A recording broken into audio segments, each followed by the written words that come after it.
Amados irmãos, graça e paz a todos. Estou aqui, irmãos, para fazer uma observação e alguns esclarecimentos a respeito da profecia que vocês certamente viram, ouviram, ouviram comentários do dia 30, em que um espírito do mal desceria nas ruas para ceifar a vida de muita gente. É a primeira vez que eu estou fazendo um comentário, uma análise de uma suposta profecia, porque muitas têm acontecido, vocês certamente já viram, muitas não aconteceram, outras tiveram eventos próximos que parecem que na verdade trouxe mais foi confusão para as pessoas. Mas irmãos, eu decidi fazer isso depois do evento com o desejo, com o propósito didático, ou seja, para a gente aprender como, irmãos, nós devemos lidar com palavras de homem para passar ao crivo da palavra do Senhor. É muito importante, tudo que ouvimos, irmãos, sempre analise à luz da palavra do Senhor. E esse é o meu propósito nesta manhã, rapidamente, não quero ser extensivo, mas sim objetivo naquilo que nós ouvimos. Primeiro, nós ouvimos ele falar a respeito desse espírito do mal ou de morte que iria descer nas ruas para matar um monte de gente, pessoas iam estar mortas nas calçadas, nos supermercados iam cair por falta de ar, e nos bares, e ele então faz realmente um alerta bastante de terror, porque a morte iria alcançar, ia acabar na vida de muita gente. Muito bem, irmãos, ele faz uma referência ao cavalo amarelo do cavaleiro de Apocalipse, capítulo 6, verso 8. Se nós observarmos, irmãos, na palavra do Senhor, este evento vai ser um evento da grande tribulação, quando a igreja não vai estar aqui presente. Não há nenhuma palavra, irmãos, dizendo que vai acontecer um evento de catástrofe em massa no mundo inteiro, no sentido de Deus tratando com as pessoas, com a igreja aqui. Lá em Mateus 27, nós observamos que Jesus disse que isso é o princípio das dores, falando das guerras e rumores de guerra, fome, peste, da própria pandemia, falsos profetas, enganos, o esfriamento do amor de muitos. Então, este é o momento em que estamos vivendo antes de chegar à 70ª semana de Daniel. Então, o contexto de Apocalipse não está inserido nesse contexto em que estamos vivendo. Isso é o que nós cremos, é o que nós observamos na palavra do Senhor. Então, nós percebemos que se você olhar para a palavra de Deus, vai perceber que, de fato, houve um grande engano daquele senhor falando de uma catástrofe que não vai acontecer neste momento. Segunda coisa, ele fala a respeito de ungir objetos, ungir coisas. Irmãos, a unção de objetos com óleo era feito no Antigo Testamento, inclusive para ungir profetas, reis, sacerdotes para um trabalho especial. No tabernáculo era usado para ungir as coisas para que fossem de fato consagradas. Assim como o sacrifício de animais, assim como os serviços sacerdotais, as cerimônias, os rituais do templo, do tabernáculo, eram sombra do que viria, irmãos, no futuro, e que isso concluiu e se cumpriu em Cristo, esse tipo de unção também era apenas no Antigo Testamento. Não há nenhuma nota doutrinária no Novo Testamento de que a igreja continuaria ungindo objeto ou pessoas para um tipo de consagração, ou proteção, ou aprovação, ou para aquisição de bênçãos de Deus. Não há nenhum ensino disso no Novo Testamento. Pelo contrário, irmãos, nós já fomos ungidos com o Espírito Santo. Vamos observar isso na Bíblia? Essa questão de ungir para se proteger, para guardar a igreja, para guardar a família, guardar a nossa casa. Vamos olhar. 2 Coríntios, capítulo 1, o verso de número 21, diz a palavra do Senhor: mas aquele que nos confirma convosco em Cristo e nos ungiu é Deus, está no passado, pretérito perfeito. É um ato completo. não tem que completar mais. Verso 22, que também nos selou, de novo no passado, e nos deu o penhor do Espírito em nosso coração. Então Deus já fez isso com a nossa vida, porque nós somos templo do Espírito Santo. Mais um, 1 de João 2,20. Olha só o que ele diz. E vós possuís unção que vem do santo, e todos têm de conhecimento. Verso 27 ainda de 1 João 2. Quanto a vós outros, a unção que dele recebestes, permanece em vós, que recebestes. Mais uma vez no passado, um ato completo que Deus já fez. E não tendes necessidade que alguém vos ensine, ou seja, não precisa completar mais nada. O que Deus fez em nós, através do Espírito, nos ungindo, está completo. Mas, como a sua unção vos ensina, é uma questão do presente, uma questão contínua, a respeito de todas as coisas, e é verdadeira e não é falsa, permanecei nele, como também ela vos ensina. Se você ouvir alguém dizendo para ungir objeto, ungir aquilo outro, como para adquirir uma bênção de Deus, uma aprovação de Deus, para você conseguir um emprego, ungir sua carteira, ungir seu carro, para você viajar e ser protegido, irmãos, rejeite. Porque nós já temos a unção do Espírito, nós já temos a aprovação de Deus em tudo que nós fazemos em nossa vida.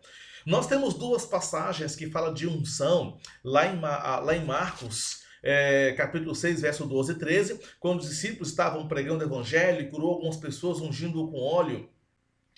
E depois lá também em Tiago 5,14, quando ele instrui para que os presbíteros deveriam ser chamados para orar por alguém que estava doente, ungindo-os com óleo. Irmãos, nós entendemos o contexto como sendo algo medicinal. É como se dissesse, ore, tome aquele remédio, vá ao médico, é a mesma coisa.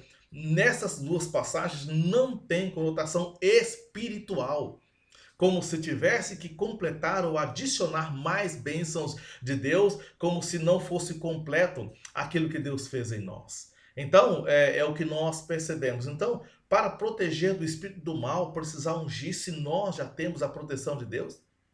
Se fomos lavados no sangue do Cordeiro? Se já temos do Senhor a sua graça em nossa vida, somos filhos dele, precisa completar algo mais? Então isso foi um engano nessa profecia. Terceira coisa, ele fala sobre a morte de muita gente, queria encontrar pessoas na calçada, no supermercado, pessoas iam cair morrendo, acidentes iam dobrar. Ora, irmãos, esse espírito do mal, se ele faz referência ao cavaleiro, lá no Apocalipse, mais uma vez nós queremos dizer o seguinte: houve falta de discernimento, visão bíblica desse Senhor ao falar esse tipo de profecia, uma demonstração de falta de conhecimento que ele não tem da Bíblia. Porque desde o início, irmãos, a Bíblia nos diz que Deus nunca pune ou disciplina o seu povo junto com os ímpios. Deus sempre faz discernimento entre o ímpio e o justo.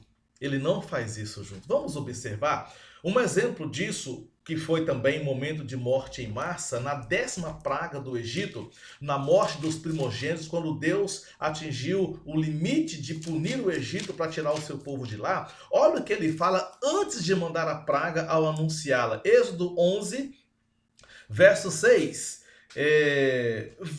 Vamos a partir do verso 4. Moisés disse: assim diz o Senhor, cerca de meia-noite passarei pelo meio do Egito. Inclusive ele cita que é meia-noite do dia 30, essa tragédia que iria acontecer. E todo primogênito na terra do Egito morrerá, desde o primogênito de Faraó, que se assenta no seu trono, até o primogênito da serva que está junto a Mó, e todo o primogênito dos animais. Haverá grande clamor em toda a terra do Egito, qual nunca houve nem haverá jamais.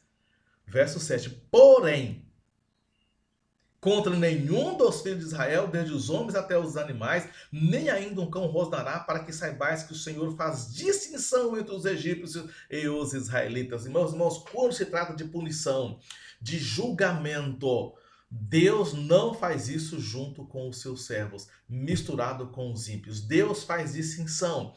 Primeiro os servos dele trata com ele, depois com os ímpios. 1 de Pedro, o capítulo 4, nós observamos aqui o que ele está dizendo no verso 16. Aliás, verso 17, desculpem, porque a ocasião de começar o juízo pela casa de Deus. Deus está tratando com a igreja, com seus servos. É chegada. Ora, se primeiro vem por nós, qual será o fim daquele que não obedece ao evangelho de Deus? Então Deus não faz mistura. Deus, irmãos, não vai permitir uma punição ou disciplina ou correção junto com os ímpios, os seus filhos. Estamos passando no mundo inteiro essa pandemia, mas é um cumprimento do princípio das dores. É uma catástrofe do mundo, onde Jesus já previu que no mundo teremos aflições, mas não são aflições resultantes do julgamento, da punição, da disciplina de Deus. Quando Deus tiver que tratar com o mundo, Deus vai tirar os seus servos. Vamos olhar Apocalipse, capítulo 3, quando ele escreveu para a igreja em Filadélfia, lembrando os irmãos que as cartas às 7 igrejas da Ásia, irmãos, é na verdade uma representação do que viria a acontecer durante esse período antes dele voltar para arrebatar a sua igreja. Então, no verso 10 de Apocalipse 3, ele diz: porque guardaste a palavra da minha perseverança, também eu te guardarei da hora da provação que há de vir sobre o mundo inteiro, para experimentar os que habitam sobre a face da terra. Então Deus vai preservar, guardar os seus servos. Então, meus irmãos, olha só, olhando para a palavra de Deus, nós observamos a falsidade daquela profecia.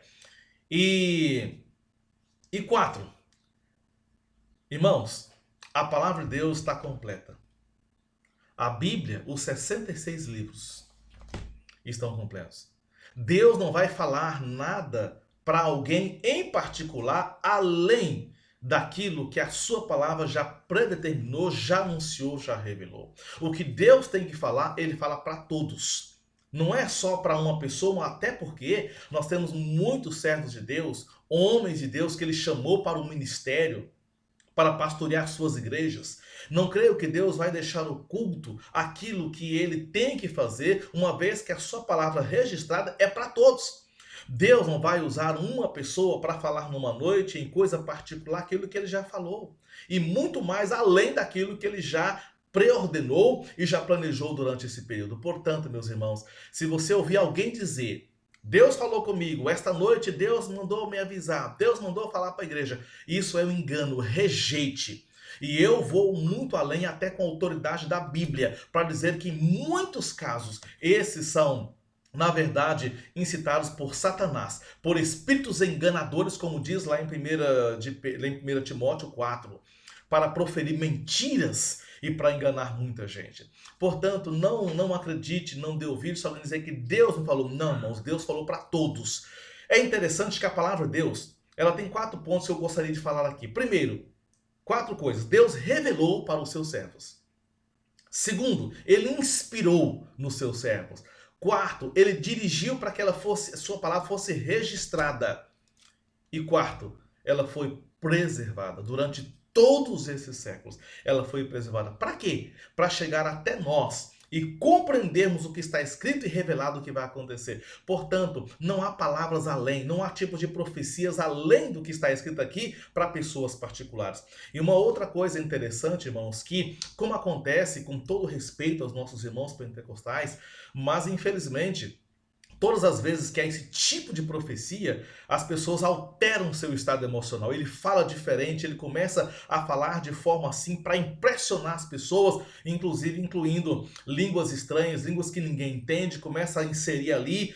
Inclusive a gente percebe, vocês podem perceber, são palavras trabalhadas, palavras conjugadas, palavras elaboradas para falar e dizer que Deus está falando em línguas. Irmãos, isso é um engano terrível. Deus não precisa hoje usar línguas estranhas para comunicar sua verdade ao seu povo. Não precisa. Esse dom foi precioso para o início da igreja. Foi precioso para aquele momento. Mas não precisa inserir palavras. Inclusive, ele até altera seu estado emocional. Fala com a voz diferente, aquele jeito, para poder as pessoas dizer: olha, é o Espírito de Deus, irmãos. Isso é um engano. Para que fazer isso? Para que alterar emocionalmente? Deus não precisa de nossa alteração para comunicar suas verdades. Portanto, rejeite. E infelizmente, irmãos, eu quis mostrar isso para que a gente aprenda. Foi realmente um engano. Antes de ouvir qualquer pessoa esse tipo de palavras, consulte a Bíblia. Consulte a verdade. Deus não vai alterar ou mudar sua palavra para impressionar pessoas. Deus não precisa disso. O que está escrito, não vai mudar, não vai anular. O que Deus falou vai se cumprir. Portanto, não tenha medo.